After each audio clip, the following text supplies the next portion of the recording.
Hi, I'm Tatyana Fittipaldi. I'm a change management strategist and a certified professional coach. In this channel, we make videos to help global leaders, multicultural professionals, and expatriates improve their productivity, their effectiveness, and overall leadership in business and in life. If that sounds for you, click that subscribe button now.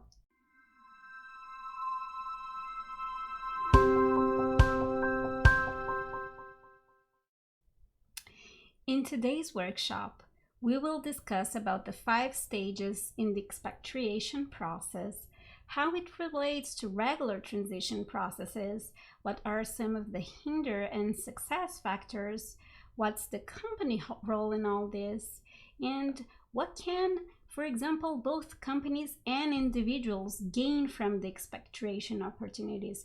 So this workshop is packed with a bunch of information if you are considering to understand more about what to expect from an expatriation process. So let's talk now about some of the success factors. Locus of control is a psychological concept, and it's related to how strongly people believe they have control over the situations and experiences that affect their lives. Coaching Expatriates actually sells a deck of cards that helps exactly with this through some exercises and to exercise the mindset every day. This deck of cards help improve the locus of control. We also have other success factors like how you see yourself, your self-esteem level, which strategies you usually use to develop and maintain your esteem. Communication ability, so depending on how well you communicate with others and how well you connect with others, that also could be a success factor. Open-mindedness, this one I consider really important. It's really important that you are open-minded, you are open to learn, you are open to understand cultural differences. So this is a big success factor. So if you're usually open-minded, this is very helpful for adaptation when you are an expatriate. Then, of course, there is the willingness to explore how adventurous you are. There's also the extroversion aspect, how much of an extrovert you are and how much you desire to connect with people. I'm not saying that introverts cannot do this. I'm just saying that introverts will end up having to work harder. Agreeableness, how much you are flexible and how much you're agreeable. The emotional stability, if you're emotional stable compared to if you had a mental disease, that also is could be a success factor. Strong self-motivation personality. Some guys, they're go-getters. They're self-motivated and they find their ways. This is one of the big success factors when going to a different country. Then there's also the social efficacy, the self-efficacy, and the sense of humor. I have a friend here in the US, and he is also an expatriate. And although he doesn't know the language, the English language very well yet, he has such a huge sense of humor, and he's such an extrovert that he's able to connect with everyone. I don't know how he does, but it's awesome. It's amazing how many friends he already has made, with these traits. What are some of the things that you have done in the past that also could be helpful as success factors? So the first one, for example, is the foreign experiences that you might have had. It could be short or bigger international experiences, all of them matter because all of them help you gain something and help you learn.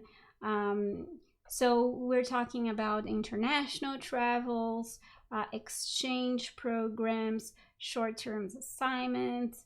Anything can be very helpful for the expatriation process.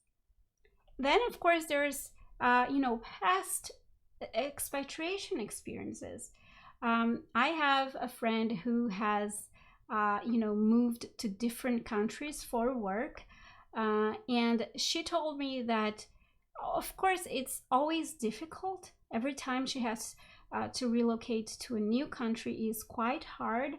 But what happens is that becomes easier because she sort of knows what to expect. She knows what to look for. So it becomes easier because you gain a lot of things in your first expatriation process. So you're always learning and gaining things. Of course, there is the educational aspect. So maybe you were provided knowledge. You were provided many traits through education. There's also acquired cultural intelligence. So either through your travels or training. This one is really big. So the favorable opinion about the overseas assignment. So the more favorable you see that, the better your mindset. So you will have the mindset set for success. Then there's cross-cultural training or even language training. It could be from the company you work from, or it could be other trainings that you participated. Then, as we already talked about, the host country language proficiency is very important. And it's not important just because of the language, it's because the language allows you to connect with other people, events, and situations.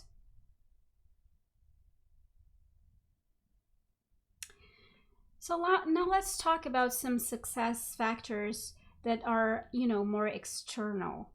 So if you had the opportunity to have a pre-move visit, either for house hunting or for scouting the neighborhood, that can be very helpful. The certainty about the duration of your assignment. As I said before, certainty plays a big role here. So by having the right expectation about your assignment, either your company saying, oh, your assignment is going to be 2 years, or you're going to stay for good, we're going to work on your green card. Either way, knowing exactly what to expect is better than going to live in another country and not knowing what's going to happen to you and your family. Having a good network of resources and providers in the host country.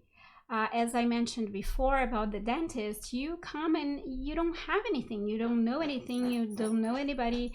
So that's if you have something, either because your company has provided it or because your support group has provided it, that could be very helpful. Then there is the support of the company, as I said before, during and even after the expatriation, if you decide to go back or if your assignment is a short-term assignment. There's also the support from the locals. Sometimes, in some countries, people there are colder. They don't show their support at all, and in other countries, people are more welcoming. So the more you associate yourself with local people that support you, you will see that it will become a lot easier for you as an expatriate. Then there's the budget again. So planning your budget prior and making sure you maintain your budget during your expatriation process is something, it's a factor that is very important for your success. Then there is the financial support, either financial support from the company that you work or other resources. Having some sort of financial support especially at the beginning, is quite important. I know some companies, they support their expatriates through some reimbursement programs at the beginning of their expatriation process. So they're usually a package, and then you have a jump start. You have something to work with, especially at the beginning. And then there is the step-by-step expatriation process.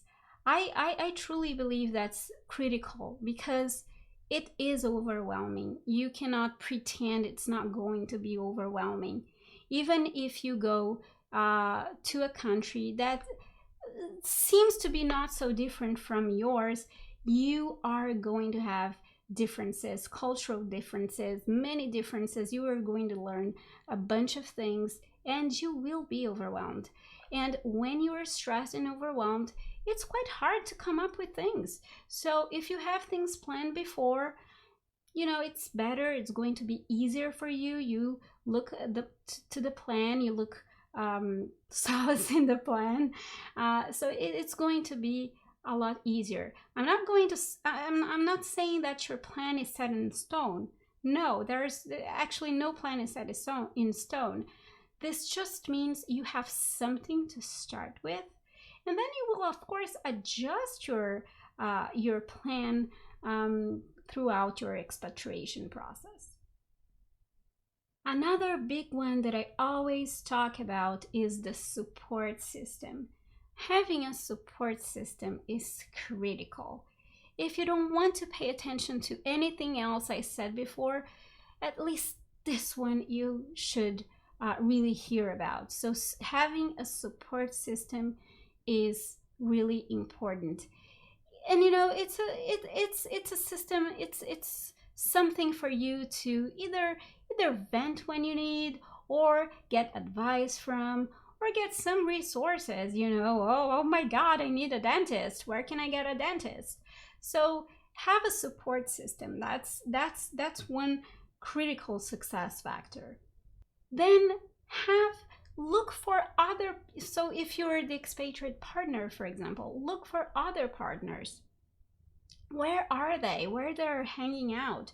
And create groups. Try to find Facebook groups or WhatsApp groups. And if you don't find them, create them.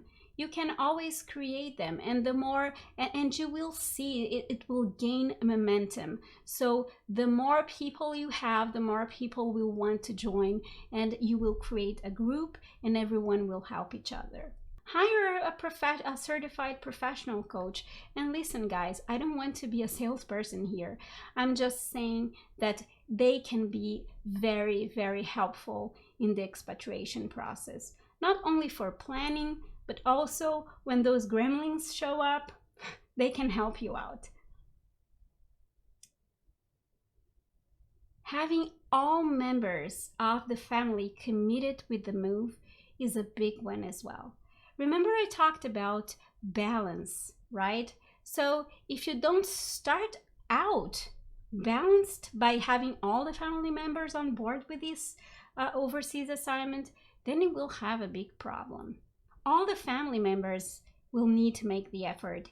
As I said, it's easier for the main expatriate and for the children because they already have some sort of affiliation, either through the company or through school, etc. So the partner, the other person that came along with the main expatriate also must make an extra effort to socialize. And here are some suggestions or where to look. So you can go to a local church, to a school association, parents association, for example, youth organization if you're a young person looking for other young people, employee organization. Sometimes some companies offer some support groups for the partners. And you can always volunteer. Volunteering is a big one too. You can always volunteer and make friends through volunteering. Stay tuned for more reviews, interviews, training, tips, and information in this channel. If you like this video, subscribe to our channel, and I hope to see you soon. I wish you well, and thank you so much for watching.